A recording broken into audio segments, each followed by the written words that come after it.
Josué, capítulo 1, a partir do versículo de número 6.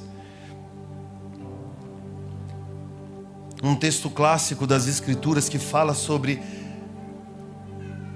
um grande testamento da parte de Deus, sobre alguém que foi posicionado pelo Senhor para vencer. Posicionado para vencer, para avançar, para conquistar. Nos diz assim o texto: seja forte e corajoso, porque você conduzirá esse povo para herdar a terra que prometi sob juramento aos seus antepassados. Somente seja forte e muito corajoso. Tenha o cuidado de obedecer a toda a lei que o meu servo Moisés lhe ordenou. Não se desvie dela nem para a direita e nem para a esquerda, para que você seja bem-sucedido por onde quer que andar. Não deixe de falar as palavras desse livro da lei e de meditar nelas dia e de noite, para que você cumpra fielmente tudo que nele está escrito. Só então os seus caminhos prosperarão e você será bem-sucedido. Não fui eu que lhe ordenei? Seja forte e corajoso. Não se apavore, nem se desanime, pois o Senhor, o seu Deus, estará com você por onde você andar. Assim, Josué ordenou aos oficiais do povo: percorram o acampamento e ordenem ao povo que preparem as provisões. Daqui a 3 dias vocês atravessarão o Jordão, neste ponto, para entrar e tomar posse da terra que o Senhor, o seu Deus, lhes dá. Amém? Um ponto de convergência, um ponto de transição entre aquilo que havia sido construído a partir do Êxodo, e que antes do Êxodo do Egito, na chegada do povo de Deus, Jacó e seus filhos,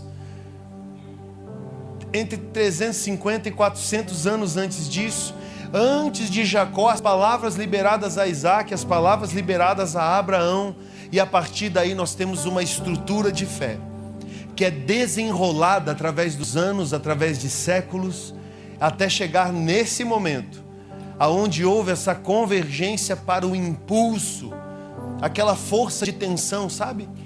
O estilingue, quando você puxa ele estica e depois você solta, toda a pressão em torno do objeto segue. É como se fosse a lei da física aplicada.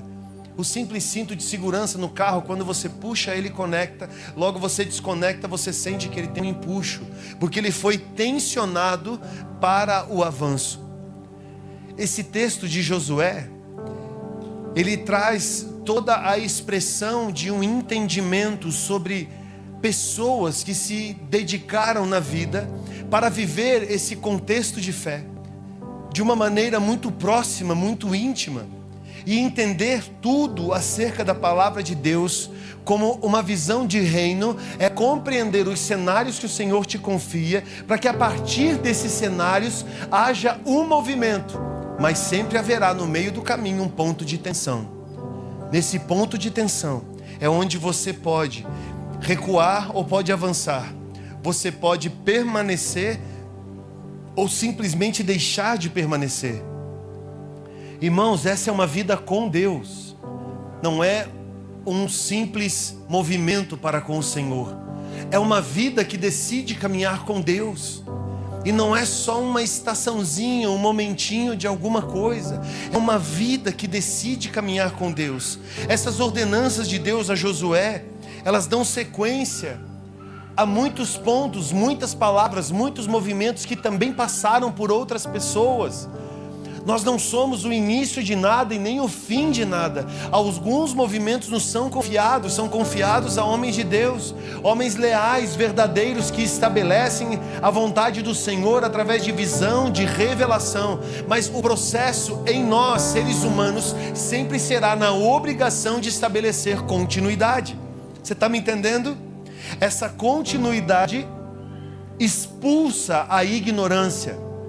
Porque se Satanás reina e governa num cenário de ignorância, para fazer com que um cenário de verdade, de informações acerca de Deus, seja a plenitude na cabeça de um homem, na cabeça de uma mulher, É preciso que alguém persevere nessas verdades e não se perca por causa de nada. Nada é nada. Nenhuma situação tem o direito, a autoridade de roubar o seu coração e roubar das pessoas que estão à sua volta o seu nível de convicção e fé. Porque você já não vive somente para a sua fé, mas a quantidade enorme de pessoas que dependem dos seus posicionamentos, do seu nível de atenção com o Senhor, o nível de revelação, para que se expanda a partir de você, através de continuidade. Êxodo capítulo 33, versículo 11, por favor, coloca para mim aí no Visioncast. Êxodo 33, versículo 11, nos diz: o Senhor falava com Moisés face a face, como quem fala com o seu amigo. Depois Moisés voltava ao acampamento, mas Josué, repita comigo, Josué, filho de Num, não era o Josué filho de ninguém, tem sempre alguém da onde você veio e sempre alguém a partir de você, amém? Mas Josué, filho de Num, que lhe servia como auxiliar o quê? O que está escrito aí? Não se afastava da tenda. Eis um cenário onde Moisés, um homem de Deus, recebeu inúmeras revelações, leis, ordenanças, palavras extraordinárias a partir desse homem sobrenatural. Embora fosse gente, foi escolhido por Deus para viver coisas sobrenaturais. Ele tinha essa relação, segundo o texto, pode deixar para mim esse texto na tela. Ele tinha essa relação com o Senhor face a face, como quem fala com o seu amigo, irmãos. Isso é muito doido, porque ele não se relacionava: ó Senhor Deus, vem sobre a minha vida nesse final de semana de Páscoa. Ó Senhor Deus, vem sobre a minha vida agora que Natal. Ó Senhor, vem sobre a minha vida no dia do meu aniversário. Não, Moisés tinha uma amizade, uma proximidade, e isso se desenrolava acerca dos dias comuns, aquela rotina ordinária do todo dia, sabe? A vida comum que inicia, que termina, foi um corre, foi um dia, foi uma segunda, passou uma semana, passou um mês. Moisés tinha esse relacionamento com Deus, e alguns lugares somente ele podia acessar. Sabe quem era Josué no meio desse contexto? Alguém que não se apartava do lugar até onde ele podia ir. Parece que é um não de Deus, parece que o Senhor segrega, parece que o Senhor tem pessoas preferidas e outras pessoas que não são tão preferidas. Nesse cenário, Josué já teria ido embora, congregar no outro povo que saiu do Egito. A história dos povos nos conta que pelo menos 6 nações saíram junto com o povo de Israel do Egito, que também eram escravos. Dentre eles, muitos desses povos que são nossos conhecidos. Parece que agora então Deus escolheu Moisés e eu já não sou mais digno de nada, então não quero mais saber de nada. Irmãos, Moisés foi aonde lhe era permitido e ali decidiu permanecer. E aqui está dizendo que ele servia como auxiliar. Havia em Moisés uma incumbência de estar com o Senhor e trazer essa relação com Deus para o povo como diretivas. Não houve outro legislador como Moisés na face da terra. Historicamente não houve outro povo tão organizado quanto leis, estatutos, ordenanças, equilíbrios sociais, forma de vida, relação, sociedade, cidade, composições das mais simples como saneamento básico até as mais complexas como direito penal. Tudo isso passa por um contexto teocêntrico e não só por uma democracia que se afirma na ênfase dos relacionamentos, onde uns acabam sendo mais do que os outros. São todos iguais, mas uns acabam sendo mais iguais do que os outros. A Grécia, com toda a sua expressão, o panteão, os grandes fóruns, o Senado, toda a expressão de construção e decisões coletivas a partir de eleitos escolhidos pelo povo, tem a sua importância. A democracia tem a sua importância, mas quando nos relacionamos com Deus a partir da expressão de Moisés, nós devemos entender que há uma teocracia, aonde é o Senhor quem governa, e Ele tem os seus estatutos, os seus mandamentos, as suas responsabilidades, e todos nós somos súditos, sujeitos à vontade dEle. Dá um glória a Deus aí, crente. Aleluia! No meio desse caminho nós vemos essa fé que vê o invisível, crer no inacreditável que recebe um impossível. Porque Deus não só legisla com base na expectativa do povo, Ele legisla com base nele mesmo e realiza o que Ele quer, quando Ele quer, inclusive realizando milagres.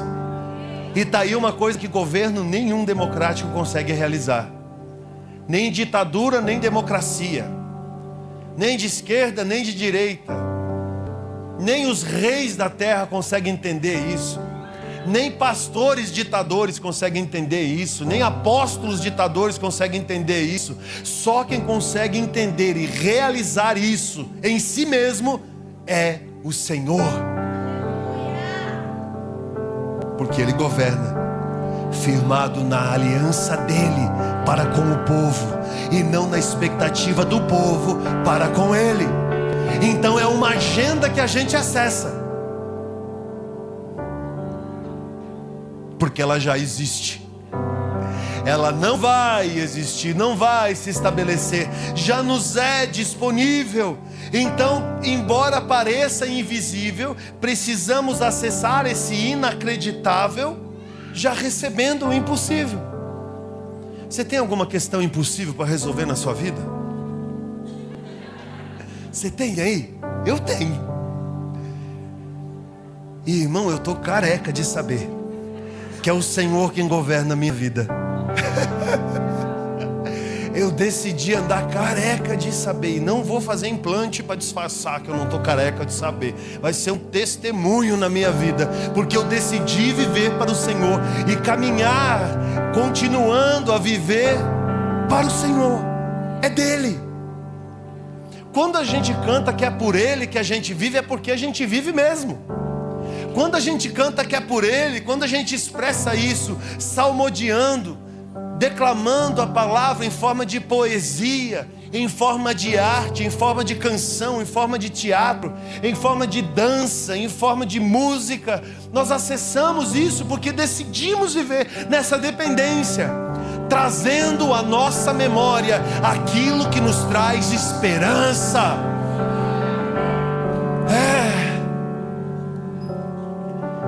Aquilo que nos traz esperança está nele. Está nele, está nele. Coloque a mão no seu coração assim. Feche os seus olhos.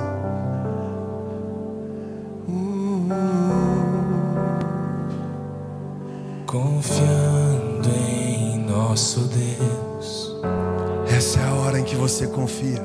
E em seu eterno amor. Essa é a hora em que você confia. Não seremos abalados, não seremos abalados. O Senhor está te fortalecendo. Não seremos abalados, confiando em Ti, Jesus. Confiando em nosso Deus e em seu eterno amor. Não seremos abalados, não seremos abalados, não seremos abalados, confiando em Ti, Jesus, confiando em nosso Deus e em seu eterno amor. Não seremos abalados, não seremos abalados, não seremos abalados. Olha aqui para mim um pouquinho. Ele te fortalece na teocracia dele mesmo, porque dele emana poder e força. Ele te fortalece nele mesmo, porque é dele que vem a força. É dele que vem todo o nutriente que você precisa para seguir e para continuar. É nele que você acessa essa dimensão e continua.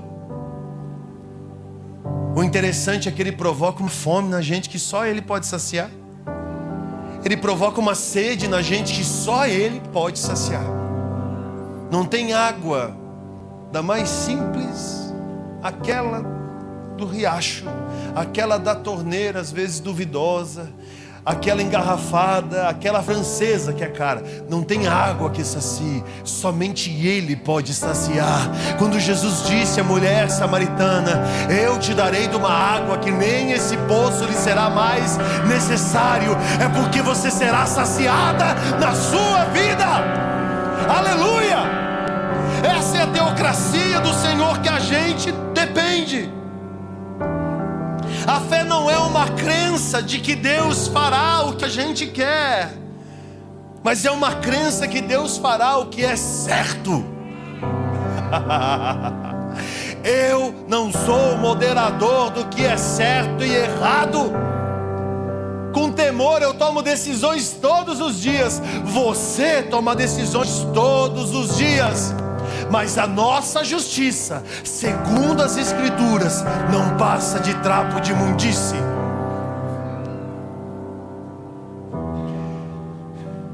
Ah, irmão, tem decisões que eu demoro 1 ano para tomar.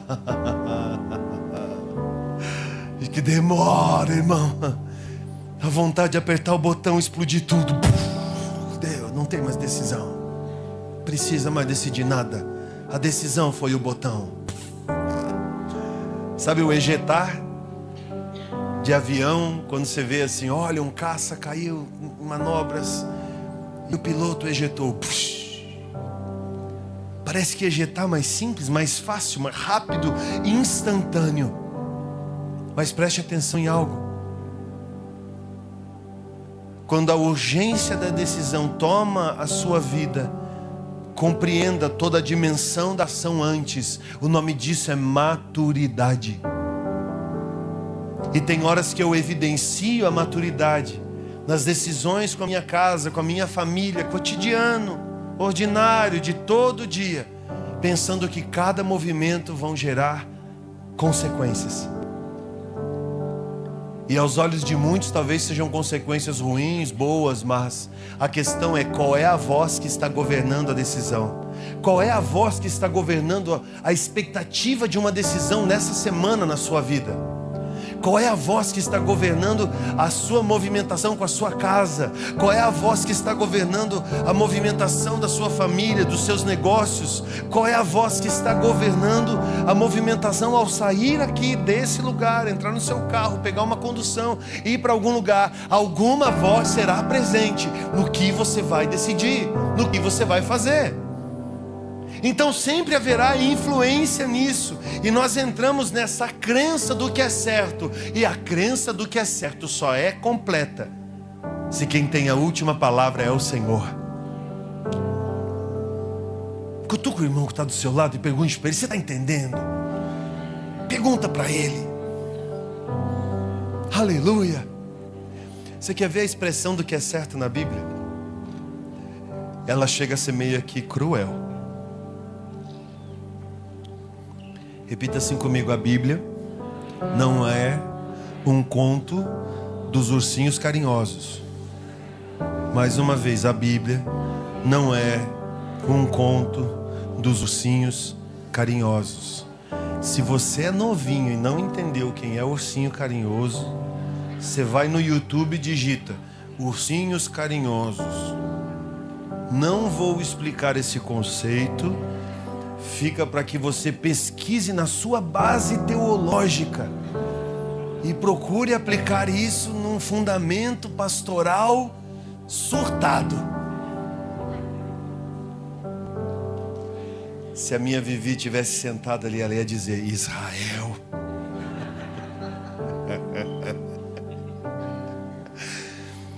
Vamos de Apocalipse? Apocalipse capítulo 10. A palavra Apocalipse ela significa da sombra para a luz.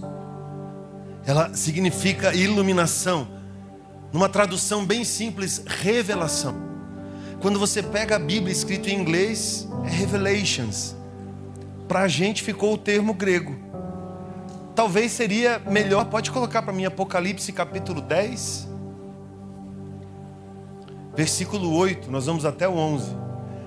Para a gente ficou o grego, parece que dá medo quando você fala de Apocalipse, mas é tudo tão claro, tudo tão escrachado, que quando você vai lendo ele, você vai compreendendo que tudo, sem exceção, que está nele, está citado na Bíblia, de capa a capa. É como se ele fosse uma grande compilação, um grande resumo. E aí você vai vendo nessa revelação coisa que os profetas disseram, coisa que Jesus disse, coisa que ele afirma enquanto está conversando com João, coisas que são pontuais, assim como nas cartas dedicadas às igrejas, com mensagens específicas pontuais, que se aplicam a estações da igreja contemporânea, desfechos sobre, por exemplo, a volta à origem. Quando nós falamos que Deus não é o nosso destino, é a nossa origem, você pega Gênesis, você encontra um cenário perfeito, maravilhoso, extraordinário e árvore. Quando você vai em Apocalipse, você vê o desfecho das coisas, você encontra um cenário maravilhoso e lindo e árvore.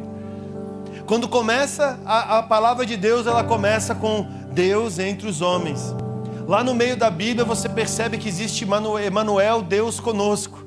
Quando Jesus vem entrar entre os homens, parece que o sobrenatural invadiu a terra. Mas é sempre o Senhor nos apontando a origem, assim como em Apocalipse diz. E Ele era o seu Deus. Ele era a luz que iluminava aquele ambiente. É como se o Éden fosse revelado no Apocalipse. Não leia o Apocalipse isolado. Ele é para você afirmar todo o resto. Você vai ter clareza. Inclusive quando falar de dragão e aqueles negócios de chifre. Existe dragão e chifre. Mas esse é um assunto para uma outra aula. Quem sabe no momento escatológico, do ensino teológico específico acerca desse assunto. Olha que interessante. Quando você pega esses textos, você vê sempre essa expressão de João falando, ou João ouvindo, ou João se movendo. Porque Apocalipse é a narrativa de alguém que interagiu com o Senhor. Você está me entendendo? Amém? Apocalipse 10:8 diz: e depois falou comigo mais uma vez a voz que eu tinha ouvido falar do céu. E essa voz disse: vá, pegue o livro aberto que está na mão do anjo que se encontra de pé sobre o altar e sobre a terra. Está entendendo? Uma ordem. Pode passar. Assim me aproximei do anjo e lhe pedi que me desse um livrinho. Repita comigo, livrinho. Não está dizendo que é um livro, aqueles livrão assim, cartorário antigo. Não, era um livrinho, um rolinho. Vamos pensar pela ótica de João. Na época não tinha o livrinho como a gente conhece, mas um rolinho, estava ali, vários escritos, manuscritos, geralmente enroladinho. A gente brasileiro conhece meio que como um pergaminho, né? Ele pegou aquele livrinho e olha a instrução que ele recebeu: pegue-o e coma-o. Ele será amargo em seu estômago, mas em sua boca será doce como mel. Deixa parado ali um pouquinho.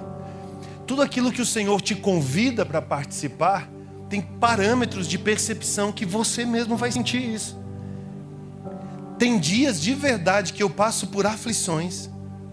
E Bruna, eu não sei de onde que vem aquilo, porque eu não estou em pecado. O Tito está bem, a Viviane está bem, meus filhos estão bem. A vida está indo, as coisas estão fluindo, as coisas estão acontecendo. Eu digo: Senhor amado, qual é que é? Ô Espírito Santo, chega mais perto. Me manda um áudio, me manda uma mensagem no WhatsApp, me instrui qual é que é. Você já teve dias assim? Oh meu Deus, eu queria muito dizer: não, eu estou orando por isso que eu estou nessa batalha. Não, e eu estou naquilo. E logo o Senhor chama a gente para um jejum. Aí a gente jejua, aquele jejum passa do meio-dia, a gente está vendo que a coisa está fluindo, vai à tarde adentro. Daqui a pouco, no final da tarde, pronto, veio alguma coisa e você começa a entender do porquê que o Senhor te convidou para participar de algum movimento, porque coisas estavam acontecendo. Irmão, nem tudo que você sabe, que você percebe da informação que chegou até você é o que está acontecendo de verdade. A gente não tem domínio sobre isso. Entenda, você não tem domínio sobre tudo. Eu não tenho domínio sobre tudo. Eu acredito que você não tenha também. A não ser que você seja um X-Men, um Marvel. Que você já esteja iluminado, quase transcendendo, de acordo com outras religiões, alcançado o nirvana. Sei lá, já não está mais aqui, está só de corpo.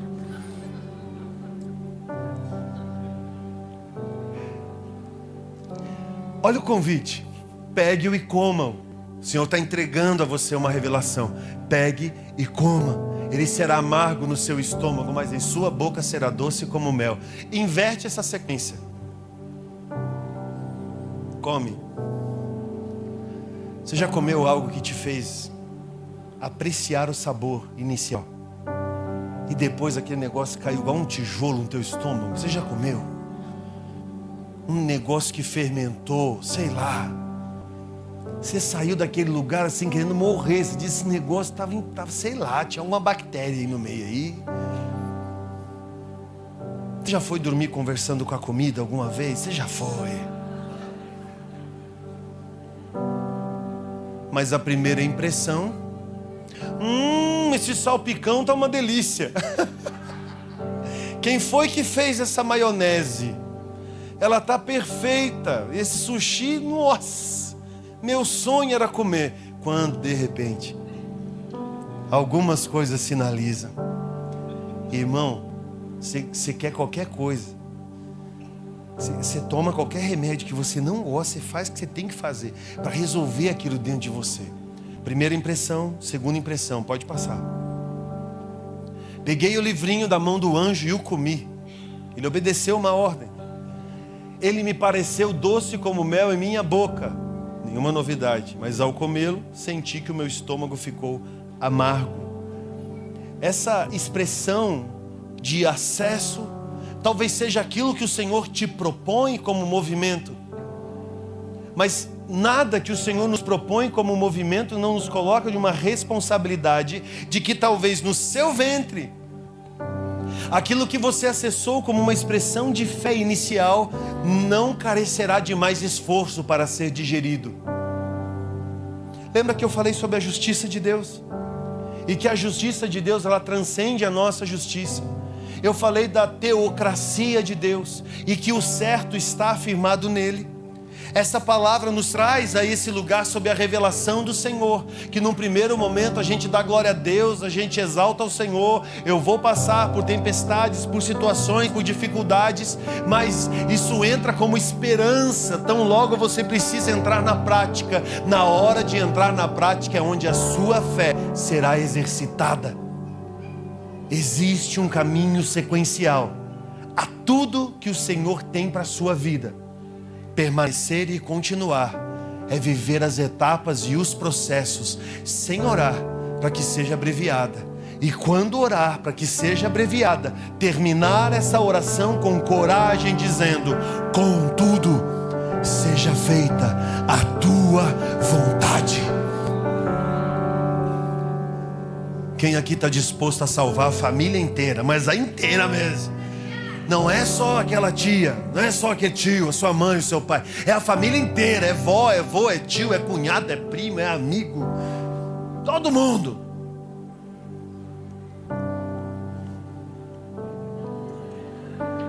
Tem bastante crente aqui, aleluia.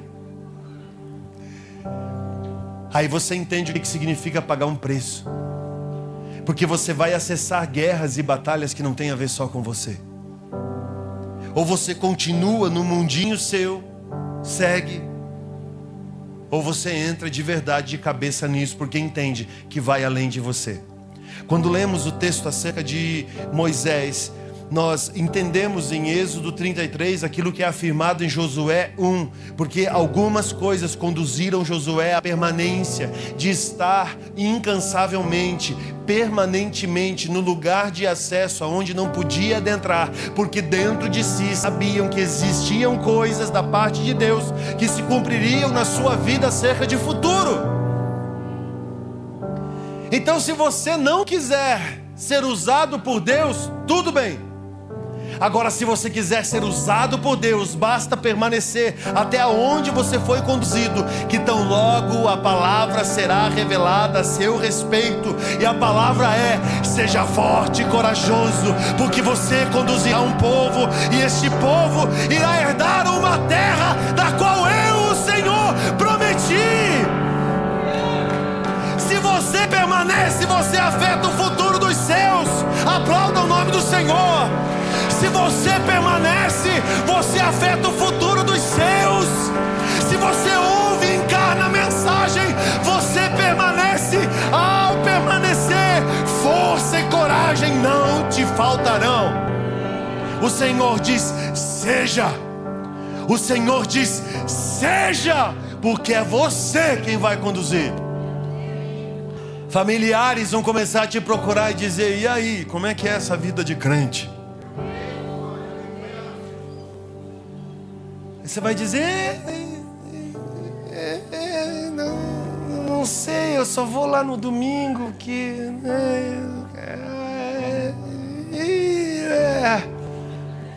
E aí, como é que é essa vida de crente? É sangue no olho, nós somos tudo doido. Quer ficar doido também? Não, mas e daí a liturgia? Nós chapamos o coco lá na igreja. E é uma igreja estranha, até meio escura ela é. Não tem luz para todo mundo. A parede não é branca. Não, não é branca, a gente chora mesmo. Borra a maquiagem, fica igual um panda. Volta para casa tudo descabelado, às vezes se joga no chão. A gente ora para acontecer coisa que o médico disse que não ia mais acontecer. A gente ora, a gente acredita em milagre. A gente é teocrático. A gente confia em Deus. A gente lê a palavra. A gente é mais doido que o Papa. Aleluia!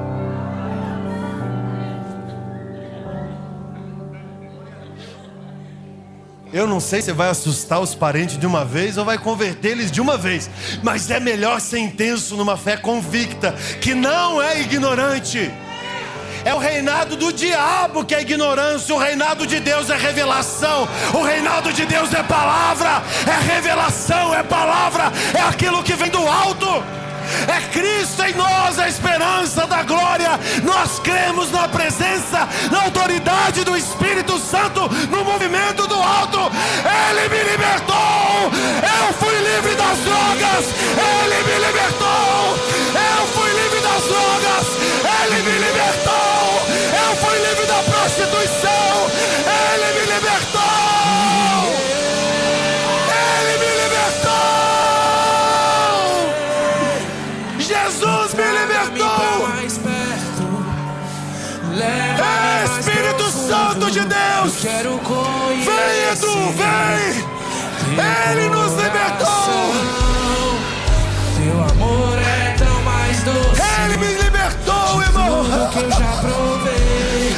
Eu quero conhecer teu coração.